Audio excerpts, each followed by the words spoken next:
récapitulatif des 9 enseignements de Robert Kiyosaki sur les finances, sur les investissements. Dans ce grand livre, et durant les 9 enseignements que nous avons donnés sur les finances, il nous a montré le premier point, le premier enseignement sur lequel il s'est basé, c'est mettre l'argent à son service. Nous devons faire l'argent travailler pour nous et non nous de travailler pour l'argent. Si on a jusqu'à ce qu'on amène l'argent à travailler pour nous, nous n'aurons jamais ce qu'on appelle la liberté financière. Et qui parle de liberté, c'est le fait d'être libre de quoi que ce soit. Si tu n'es pas libre de quelque chose, c'est que tu es esclave de quelque chose. Donc, lorsque tu travailles pour de l'argent, tu es esclave de l'argent. Mais le moment où l'argent travaille pour toi, tu es libre, tu as la liberté financière. Donc, si nous voulons atteindre ce qu'on appelle la liberté financière, nous devons amener l'argent à travailler pour nous. Et pour que l'argent travaille pour nous, nous devons baisser notre niveau de vie. Vous voyez, c'est très important de comprendre que ce n'est pas combien tu gagnes, combien tu dépenses qui compte, mais c'est combien tu fais en fin de journée qui compte. Parce que la plupart du temps, les gens définissent leur richesse par rapport à la voiture qu'ils conduisent, par rapport à la maison dans laquelle elle habite, par rapport aux chaussures qu'elle porte, par rapport à sa compagnie. Non, ce n'est pas ça. Mais c'est que combien tu gagnes, qu'est-ce que tu rapportes. En la fin de la journée, qu'est-ce que tu as? Quel est le revenu brut que tu as? Quel est le revenu que tu as? Qu'est-ce que tu as comme économie? Qu'est-ce que tu as pu économiser? Donc, quand tu penses comme cela, tu verras que tu es obligé de baisser ton niveau de vie. Tu vas dépenser moins. Tu ne vas plus investir dans les passifs. Donc, nous devons réduire notre niveau de vie. Parce que si tu gagnes, par exemple, si tu gagnes 50 000 et que tu vis des 50 000 francs, si tu veux économiser dans les 50 000, c'est que tu dois diminuer, tu dois couper certaines choses. Tu dois diminuer, tu dois baisser ton niveau de vie afin de pouvoir économiser. Maintenant, si tu baisses ton niveau de vie et que tu économises, ça te permet, ce qu'il faut suivre maintenant, c'est de faire fructifier cette économie-là. Parce que si tu n'économises et que tu ne fais pas fructifier ce que tu économises, c'est que tu ne deviendras jamais riche. Donc, ce que tu économises, ce que tu arrives à mettre de côté, il faut que tu investisses ça dans les actifs. Les actifs, c'est des biens ou des créances qui te permettent de générer de l'argent. Alors que les passifs, ce sont ces choses-là, ces biens que nous achetons, que nous gardons à la maison, qu'on ne les achète par volonté ou bien par désir ou bien par pulsion. On les achète des fois même qu'on ne les utilise pas. Alors, quand tu les achètes comme cela, tu es obligé de mettre de l'argent pour pouvoir entretenir tous ces passifs-là. Alors que les actifs te rapportent de l'argent, ça te génère de l'argent. C'est des biens, c'est des créances qui te génèrent de l'argent. Donc, il faut faire fructifier ça. Donc, il faut investir dans ces choses-là qui vont te générer de l'argent. Le quatrième point, c'est redéfinir la richesse. La richesse s'acquiert par des revenus que par les actifs.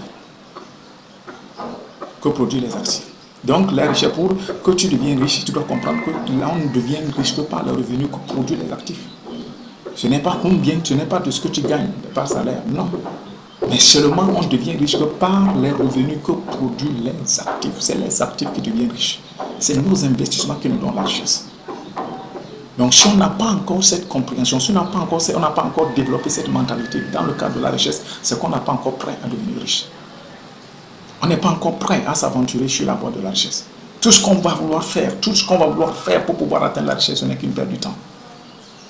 Parce que la seule méthode, la seule voie pour pouvoir devenir riche, c'est d'amener nos revenus à pouvoir, nos actifs à augmenter nos revenus. Parce que c'est les actifs qui augmentent nos revenus. C'est par nos actifs qu'on devient riche et non par autrement. Ce n'est même pas par ton salaire. Ton salaire te permet de pouvoir économiser et d'investir dans les actifs. Maintenant, ces actifs, ce sont les revenus des actifs là qui vont s'augmenter de devenir riches. Le cinquième point, c'est financer les passifs.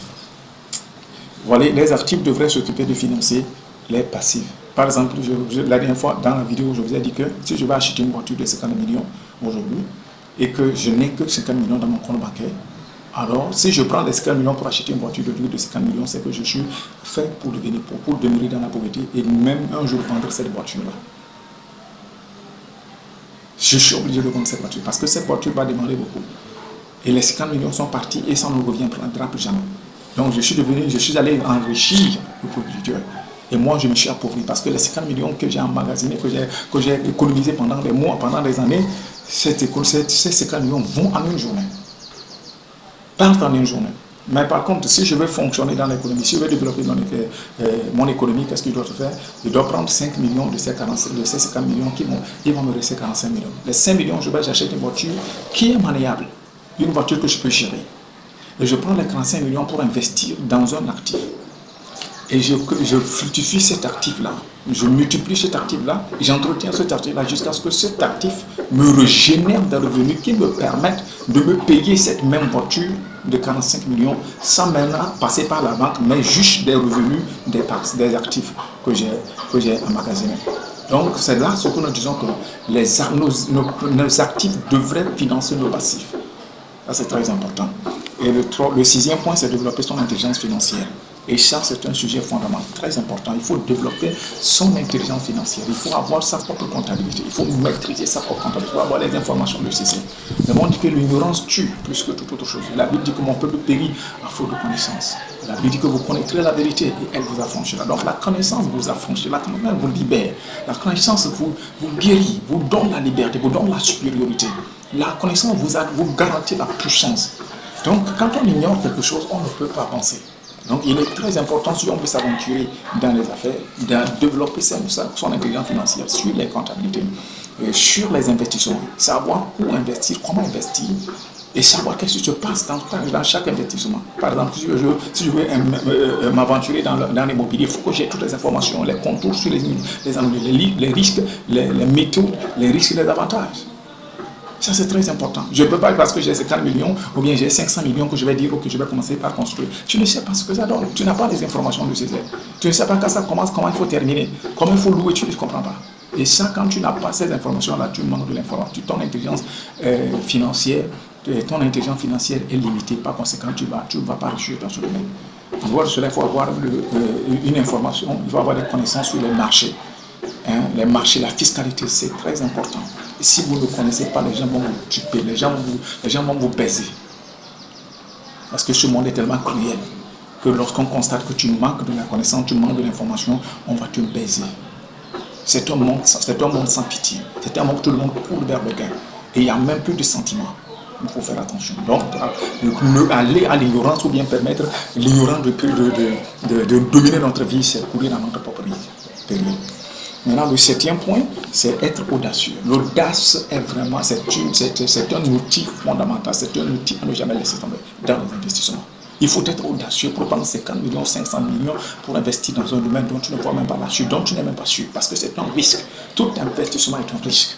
Alors, risquer, c'est avoir de l'audace. Il faut être audacieux pour pouvoir risquer. Le huitième point, continuer à apprendre. Nous devons continuer à apprendre. Apprendre à apprendre. Dans l'investissement, un investisseur doit être quelqu'un qui actualise sa connaissance à tout instant. Si vous n'actualisez pas votre connaissance, c'est que vous allez souffrir. Vous allez payer cher. Parce qu'à tout moment, les opportunités, les informations vont vous chambouler. Et puisque vous ne connaissez même pas comment est-ce que ça évolue le marché aujourd'hui, la bourse aujourd'hui, vous allez perdre. Donc c'est très important de maîtriser, d'être toujours à la quête de l'information. Et le neuvième point, c'est avoir les flairs de l'information, de l'opportunité. Ce sont les opportunités qui font les affaires. Et ce sont les opportunités qui font de l'argent. Si tu n'as pas une opportunité, tu n'as pas une affaire. Sinon, jeter son argent qui est dans un domaine qui n'est pas une opportunité, c'est que tu as jeté ton argent en l'air. Il faut chercher à savoir quel est le problème à résoudre. Quel est le manque à combler. Quand tu as cette posture, toujours ces questions, ces deux questions, que tu arrives à répondre à ces deux questions dans une localité, c'est que tu as la solution, c'est une opportunité pour toi à résoudre. Et que quand tu investis dans cette opportunité, c'est que tu auras une solution. Tu auras des gains. Tu vas faire des profits. Donc, mes chers frères, voilà un peu le résumé de ces cours, de ces 9 enseignements de Robert Kiyosaki. Quant à nous, de les utiliser et de les pratiquer. Parce que l'information n'est pas utile si on ne la met pas en pratique. Donc, nous vous demandons, nous vous encourageons de courir avec ces informations, de les utiliser chaque jour. Et je vais vous dire au rendez-vous du sommet de la gloire. Parce que ces enseignements sont sûrs. C'est des principes de la prospérité. D'ici là, prenez bien soin de vous. C'est votre ami Daniel.